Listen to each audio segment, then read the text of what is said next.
Hey guys, what's going on? So I'm getting ready to change the idle air control valve in my 2010 Hyundai Accent.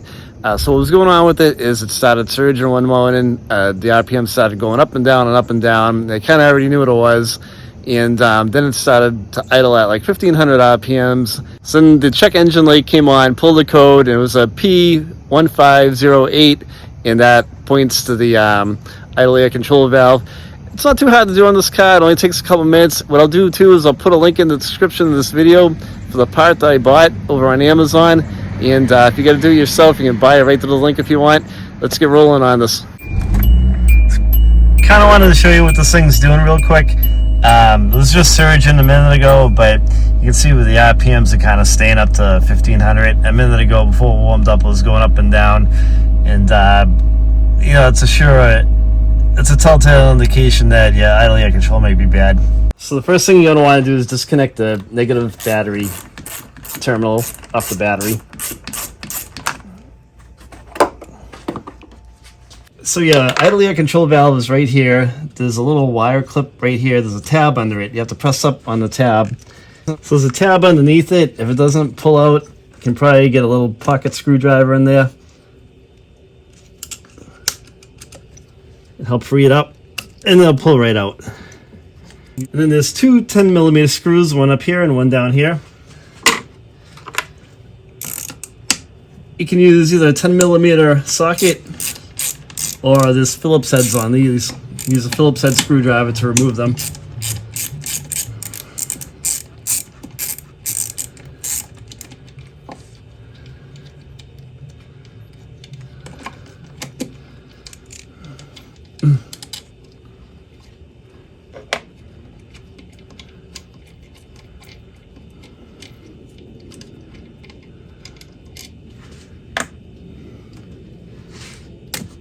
You just take the old one off.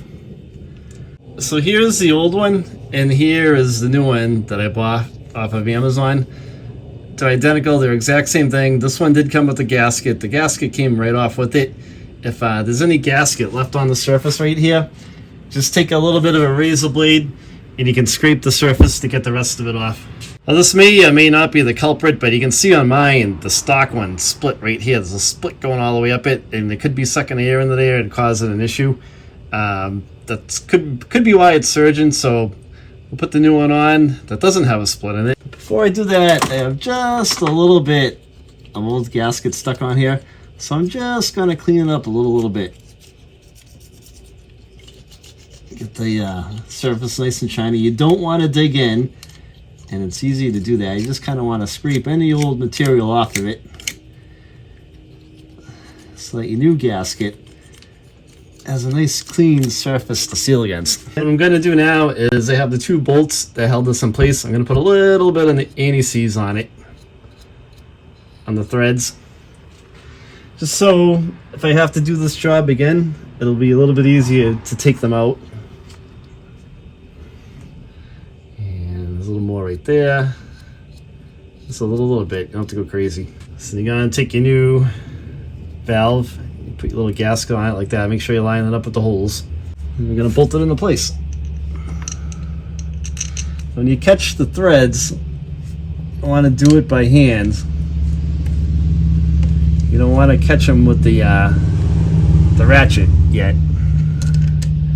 Make sure everything lines up.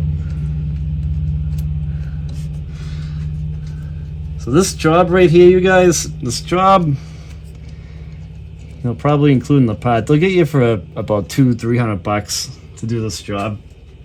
And this is as easy as it is. It's not too bad. Now Steve and I do a lot of repairs, simple repairs like this. Some not so simple. We get into some complex stuff too. And subscribe to the channel. We'll show you all kinds of stuff like this, especially the way things are right now. It'll save you a lot of money. This is something simple that you can do. Buy the pot, put it on yourself. You don't have to wrench down with this stuff. You don't have to snug these up really hard. Just snug them up a little bit by hand. You don't have to crank on them. Okay, that's good. It's nice and snug. Just gonna plug my little connector back in. That's nice and snug. And then hook back up your regular battery terminal. What I just did off camera is I cleaned up the positive and the negative. I took the positive off too. I just bought this car. It's an old car. I wanted to see the date of the battery. It's a 2018, so the battery's 4 years old. I'll probably replace it before the winter. I don't want to get stranded. Once the batteries are 5 years old, you should replace them whether they're cranking over or not, because you're more likely going to get stuck. It's happened to me a bunch of times. Okay, so now we're going to fire up and see how we made out.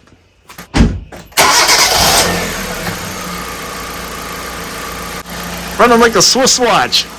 Okay, so proof's in the pudding. My RPMs are way down. It was running at 1,500, 1,800, sometimes $2,000 when it wasn't fluctuating. And no more surging. And I'm right on the money. My check engine light went off because I disconnected the battery, but it should be good to go now. Guys, I'm going to tell you something. I just did this job. This job will take you probably about 15, maybe even 20 minutes. It took me more time to set up the camera to do the video than it did to swap this thing out. If you do it on your own, you're going to save a couple $100 easy.